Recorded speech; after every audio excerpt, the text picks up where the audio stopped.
Students, let us continue with the topic of the potential step. इस बार हम लोगों ने केस 2 कंसिडर करा है wherein energy is lesser than the potential step height E is lesser than V naught.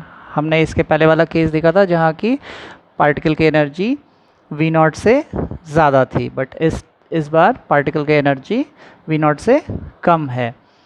So again what we are going to do is, पहले तो Schrodinger wave equation लिखे हम दोनों रीजन्स में, रीजन 1 के लिए और रीजन 2 के लिए.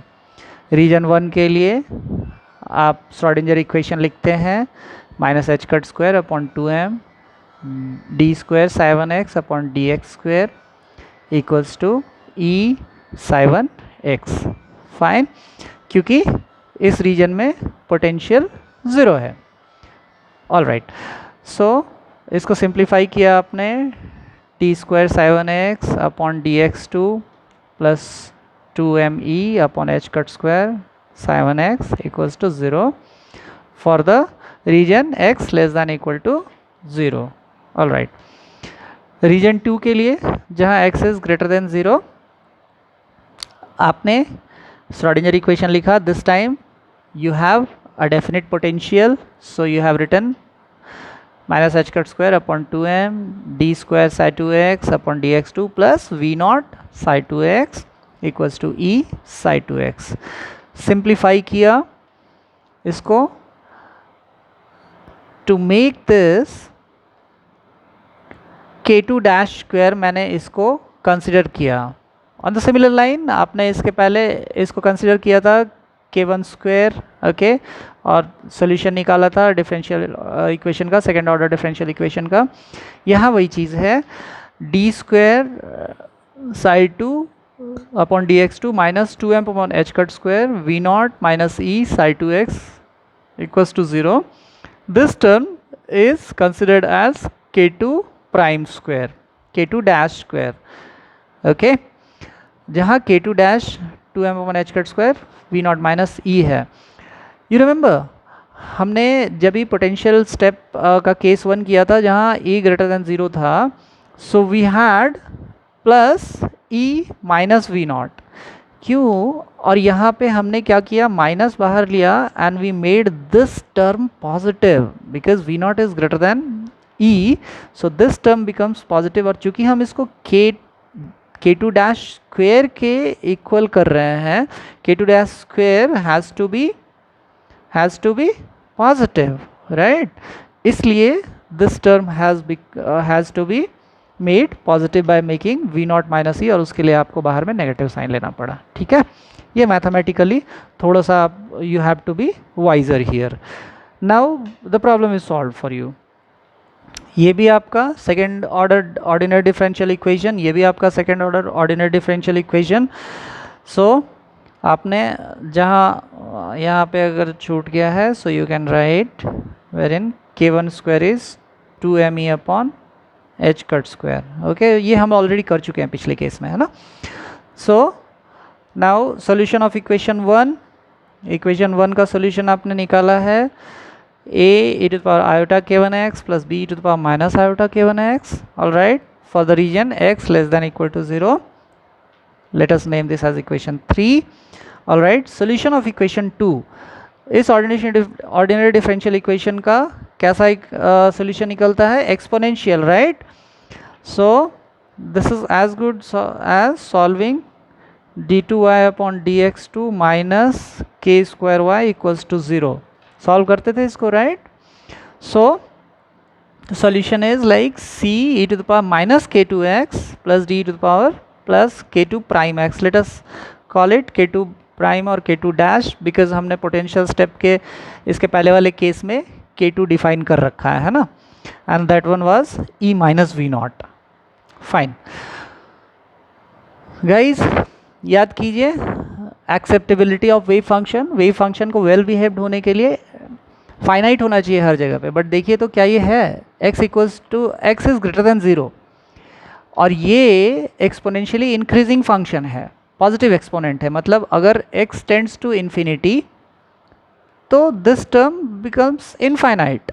सो ये psi2x को इनफाइनाइट कर देगा.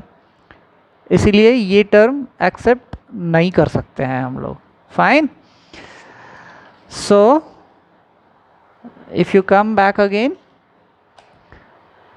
सो आपने क्या किया, इस टर्म को 0 किया और psi two x wave function की एक्सेप्टेबिलिटी कंडीशन ये वायलेट हो रही थी, इसलिए आपने डी वाला टर्म 0 किया. And now your psi two x become C E to the power minus K two prime x. फिर से बाउंड्री कंडीशन वही काम अगेन. बाउंड्री कंडीशन मतलब at x equals to 0 psi 1x should be equal to psi 2x. Apply कीजिए, a plus B will be equal to C. You have got psi 1, you have got psi 1x and you have got psi 2x, है ना. So at x equals to 0 these two are equal, so it gives you a plus b equals to c. Similarly the derivative of these two psi 1 and psi 2 at x equals to 0 should be equal. This gives you iota k1 a minus b minus k2 prime c. Now using equation 6 and 7 you can easily find out the relation between B and A and C and A. Alright, यहाँ पे आपके लिए question है guys. In this case, in this particular case, यानी the case when in a potential step the particle's energy is lesser than the potential step height, इस case में transmission coefficient कितना होगा और रिफ्लेक्शन कोएफिशिएंट कितना होगा, calculate कीजिएगा वैसे ही जैसे हमने लास्ट टाइम में किया था, है ना. सो जे कैलकुलेट ऑलरेडी किया हुआ है आपका, जे इंसिडेंट, जे रिफ्लेक्टेड और जे ट्रांसमिटेड. जे ट्रांसमिटेड यहाँ पे चेंज होना चाहिए या नहीं होना चाहिए वो आप देखिए, क्योंकि साई ट्रांसमिटेड यहाँ पे चेंज हो रहा है या नहीं हो रहा है वो आप देखें. And finally I want you to come up with this the value of these two, t equals to what and r equals to what. Feel free to ask me the question अगर आप बीच में कहीं अटकते हैं तो you can use Google Classroom platform. Fine. Now I'm asking you a question. What is the probability, or rather said probability density of finding the particle in region 2? Probability density मैं इसको px से denote करता हूँ, ठीक है. ये reason 2 में particle को फाइंड आउट करने की क्या प्रोबेबिलिटी हो सकती है, कैसे पता करेंगे. You all remember probability density was nothing but mod of square of mod of the wave function psi 2x. आपको पता है इसको हमने ए के फॉर्म में कर लिया, क्योंकि आपको पता है कि रिफ्लेक्टेड इंसिडेंट वेव जो है उसकी एम्पलीट्यूड 0 नहीं होगी, वरना फिर तो क्वेश्चन ही नहीं बनेगा, right. Then the entire problem is null and void. So आप ये देखिए कि the probability density of finding the particle in region 2 ये नॉन ज़ीरो है. This is non-zero. This k1 k2 k2 prime, right. So this k1 k2 a, this entire thing is non-zero. So in the second region you have the probability of finding the particle, however it is decreasing exponentially. So अगर मैं इसको graphically represent करने की कोशिश करूं, this is v naught, this is x.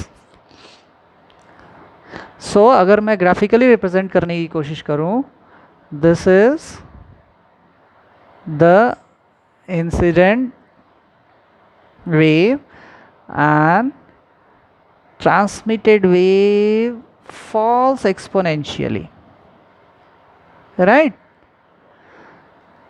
so अगर मैं ये बोलूं कि मैंने ये प्लॉट किया है साई एक्स के मॉड के स्क्वायर को इस पे, so rather I should write it mod of psi x का square, okay. So this false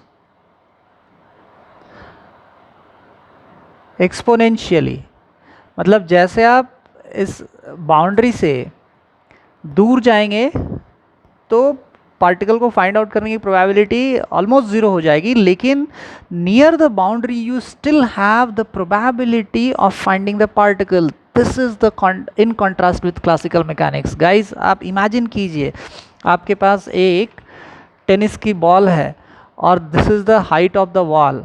आपने इस हाइट से नीचे कोई भी हाइट पे बॉल को फेंका तो ये कंप्लीटली क्या होगी, रिफ्लेक्ट बैक ही होगी. लेकिन quantum mechanically there is certain probability of the particle being found even in this region too. This is the beauty of quantum mechanics. So मुझे आपको ये समझाना था, and that is why I had to come to this particular expression. So आपको अगर मैं ये question पूछता हूँ कि guys show that in a potential step problem in a case when particle has energy lesser than the potential step height, show that there is a non-zero probability of finding the particle in the region 2. तो आपको ये पूरा derivation दिखा करके you'll have to come to this point and then you have to show me this diagram, okay, and then it is proved that yes, in quantum mechanics even if the total energy of the particle is lesser than the potential height, still there is a probability that you can find the particle in the region, in this region, okay, beyond the potential step. I hope it is clear to you guys, both the cases. The case when E is greater than V naught and the case when E is lesser than V naught for potential step. Thank you.